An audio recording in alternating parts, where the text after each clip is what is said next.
Aluminum gets pretty hot pretty quick. If you don't have a steady place to prop, you're just going to be resharpening a lot of tungsten.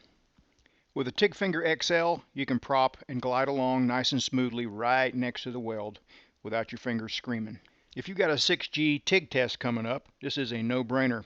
You'll be able to prop, be steady, and not have your fingers make you quit before you're ready to quit. The XL version of the TIG Finger is heavier duty and more heat resistant, made out of the same material. Can you picture propping right next to this red hot joint with only a TIG glove on? Or trying to be steady on an aluminum outside corner joint while your fingers are screaming at you? A TIG Finger is great for pipe welding when you have to freehand, like when there's stuff in the way and you just can't walk the cup. Sometimes you have to come at a joint from a different angle. A TIG Finger gives you lots of options. For aluminum joints, especially those 200 amps and over, it really helps you hang in there.